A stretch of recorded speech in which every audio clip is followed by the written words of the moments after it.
كنا فاهمين حاجات كتير غلط. كنا فاهمين لما كنا صغيرين كنا بنعجب بالناس اللي شكلها حلو، اللي شكلها جميل، اللي شكلها مختلف عننا. لكن لما كبرنا عرفنا ان الجمال مش جمال الشكل، ده جمال الروح، جمال الطبع، جمال ان يستمع ليك، وان الشكل ده بيتغير في عيوننا، بيتغير من سن لسن ومن وقت لوقت. لكن لما الطبع بيكون جميل بيبقى كل شيء جميل. والطبع لما بيكون صعب حتى لو كان الشخص جميل بيبقى الطبع صعب، ما بتدركيش ان هو في عينيك ان هو جميل. كنا فاكرين ان الاصحاب هم اللي حوالينا، ووقت الفرح، وقت الرحلات، وقت التجمعات. لكن فهمنا بعد كده طبعا ان الصحاب هم اللي بيبانوا في وقت الشدة، اللي هم بيساعدوك وبيعنوك، بيسألوا عليك، بيكلموك، حتى بيرفعوا السماعة ويسألوا عليك. طبعا دلوقتي ما عنديش كلام. علمونا ان الراجل بكلمته، لكن فهمنا ان الراجل بأفعاله مش بالكلام. اصل اللي بيتكلم كتير، المهم الأفعال. علمونا ان الست ملهاش الا بيتها، وعرفونا ان الست لبيتها وبس. لكن عرفنا ان الست ليها رب كريم وصاها على صحتها ونفسها وبيتها طبعا واهلها. كنا فاكرين ان العيشة برا الوطن معناها الحرية، معناها الفلوس، الحياة التي فيها رخاء. طلعت ان الغربة صعبة جدا ووحدة، محدش بيسأل عليك، محدش بيطمئن عليك، واللي يفكر يرفع السماعة ويكلمك بتكون لمصلحة. أهم حاجة كل واحد بيفكر في نفسه.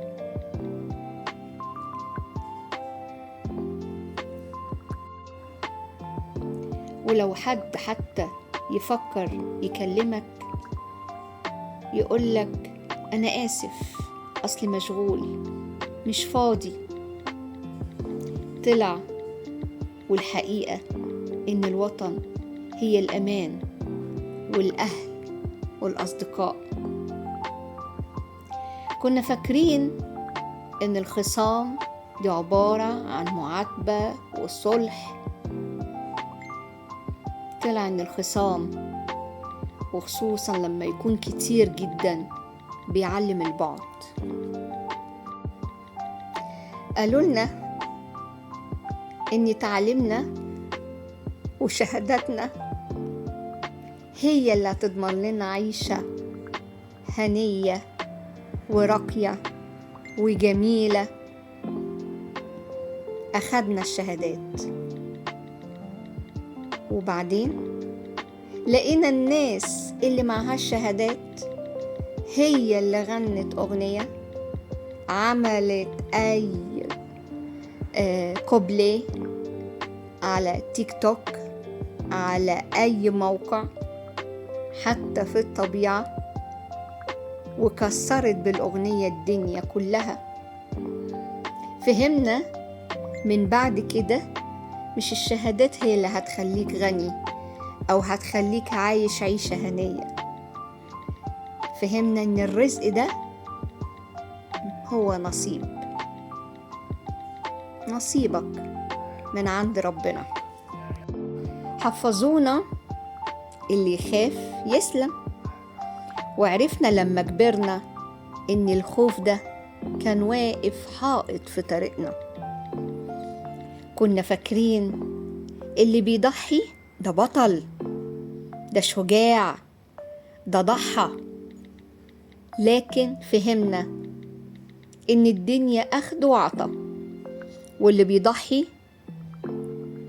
دايما هو اللي بيتعب، مش بيقدر يواصل. محدش بيقدر تعبه، محدش بيقدر تضحيته. كنا فاكرين إن السعادة هي أحلى شعور، ولكن فهمنا إن الرضا هو الشعور الأجمل والأحلى من السعادة. في ناس تستاهل نسأل عليهم، حتى لو كانوا بعيد، حتى لو كانوا في بلاد. البعد ده مش معناه الكره، ولكن ظروف الحياة هي اللي بعدتنا. لكن نستاهل نسأل عليهم لأنهم بيسألوا عليك. ممكن اللي جنبك ما يسألش عليك ولا يدور عليك، ممكن اللي في نفس البلد ما بيسألش عليك ولا يدور عليك. بس لما تلاقي نفسك ان انت مش لاقيهم، ما يستاهلوش ان انت تسأل عليهم ولا حتى تفكر فيهم لحظة، ولا تخلي وقت من تفكيرك ووقتك ومجهودك عشانهم. وفرق بين اللي بيغير منك واللي بيغير عليك. اللي بيغير منك، اللي خايف منك، مش عايز ان انت تكون احسن منه. اما اللي بيغير عليك بيراعي كل مشاعرك، وبيخاف عليك وبيحميك بكلامه، بنظراته، باهتمامه، بأولوياته. فرق بين الاتنين، لأن اللي خايف منك أو بيغير منك ده بيبقى خايف لحسن تكون أحسن منه، وما تصدقش أي كلمة يقولها أو أي حاجة يحاول إن هو يجمل بيها كلامه، بيبان عليه. ما تصدقيش الكذبة اللي ترضيكي وتصدقي إن هو بيتكلم الحقيقة اللي ممكن تضايقك.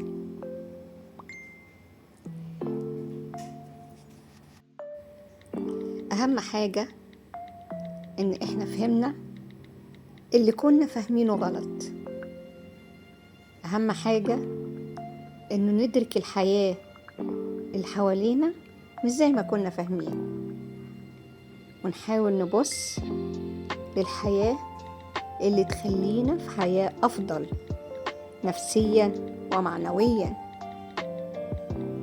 بصي لنفسك، بصي لحياتك، بصي لكل خطواتك اللي انت نفسك تحققيها. أهم حاجة